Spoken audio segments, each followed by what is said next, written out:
The noon sun scorched the dry plains of Arizona Territory, turning the open ground into a sheet of blinding gold. Dust rose from the hoofbeats of restless cattle, swirling around the wooden posts where a man stood shouting prices that carried across the small frontier town. His voice was rough, soaked with whiskey and arrogance. That man was Jeremiah Cole, a farmer known for his greed and cruelty.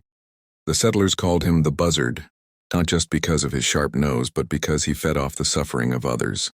That day, Cole wasn't just selling livestock. He was putting on a show. He stood on a small platform near his wagons, beside a frightened woman with braided hair and skin touched by the sun. Her name was Kaya, an Apache woman taken from her people months before, forced to labor on Cole's farm. She wore a tattered buckskin dress once bright with beadwork, now faded by dust and time. Still, she stood tall, her eyes steady and burning, refusing to bow to humiliation. "Buy a cow, get a working Apache woman for free," Cole roared, slapping the side of a black steer beside her.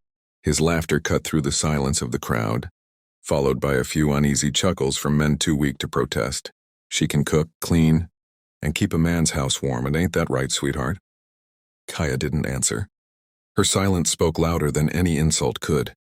Her eyes scanned the crowd, faces half hidden under hats, some turning away, some staring with pity, others with desire. She had learned one thing from her time among settlers. Cruelty was often met with silence, and silence was what she feared most. But among that silence, one man didn't laugh.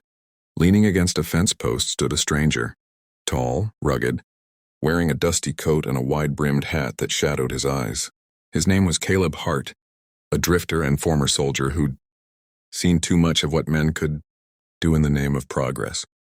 He was just passing through, or so he thought, until he heard Cole's words. Caleb's jaw tightened as he watched Kaya standing beside the steer. Something in her defiance, the way she refused to show fear, stirred a storm inside him. He'd seen chains on men and women before, had seen soldiers trade freedom for profit, but this felt like a sickness eating at the heart of everything he'd fought for. Cole continued shouting, pacing around the platform. "Come on now, gents. A fair deal if ever there was one. Strong cattle and a woman to go with it. Who'll start the bidding?" The crowd shifted uncomfortably. A few muttered numbers, more out of curiosity than conviction. One man laughed nervously. But Caleb pushed away from the fence and walked forward, his spurs clicking like thunder on the hard ground. "I'll bid," he said, his voice calm, steady, the kind of calm that makes men nervous. The crowd parted as he stepped into the ring. Cole grinned, mistaking courage for competition. "Well, now look who decided to join the fun," Cole sneered. "You want the cow or the woman?" Caleb's eyes locked on his. "Neither," he said. "I want you to stop talking like that." The words fell like a gunshot in the silence. The laughter stopped. The wind itself seemed to hold its breath. Cole's grin faded. "You got a problem, stranger?"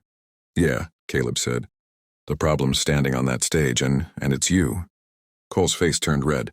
"You think you can walk into my town and tell me how to run my business?" "This ain't business," Caleb said. "This is shame." The crowd murmured. No one had ever spoken to Cole that way.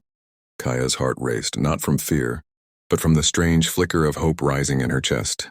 Cole stepped down from the platform, his boots kicking up dust. "You better back away, cowboy, before I make you regret opening that mouth." Caleb didn't move. His hand hovered near his revolver, but he didn't draw it. "You already made me regret staying quiet this long," he said softly.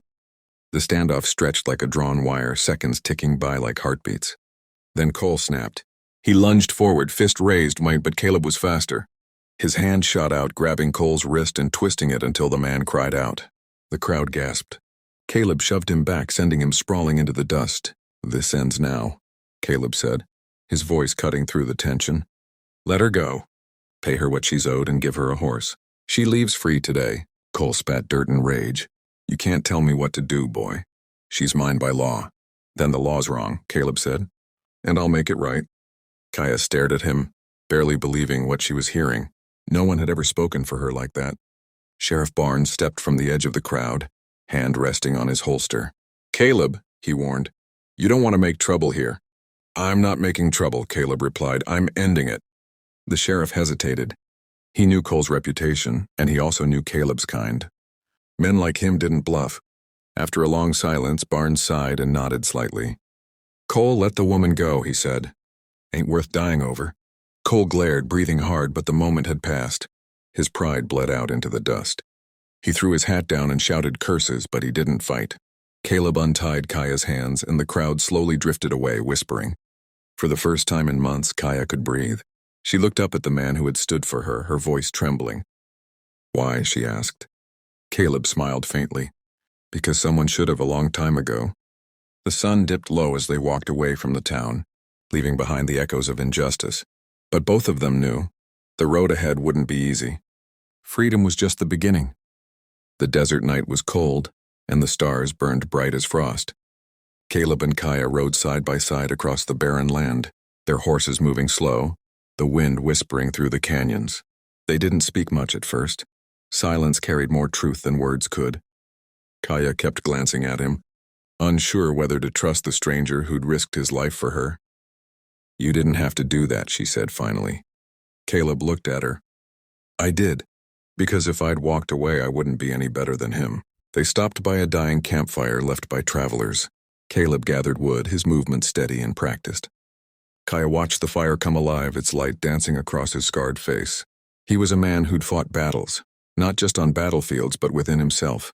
She sat quietly for a while, then asked, "You fought in the war, didn't you?" He nodded.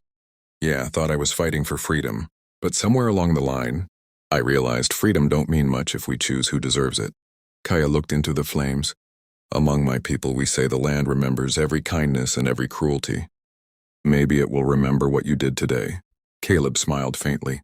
"Then maybe I've got a chance to be remembered for the right thing." They shared a quiet meal, simple, humble. In that silence grew something fragile but strong, respect. The kind that doesn't need promises. By morning, they reached the river valley where the land turned green again. It was where Kaya's people once lived before they were driven out. She stopped her horse and looked out over the horizon. "I can find them from here," she said softly. Caleb nodded. "Then you should go." Kaya turned to him. "And you? Where will you go?" He shrugged. "Wherever the road leads. Maybe find another fight worth standing for." She dismounted, walking closer. "There will always be another fight, but not always someone like you." Her eyes softened. "You're welcome among my people if you ever find yourself lost again." He tipped his hat. "I'll remember that."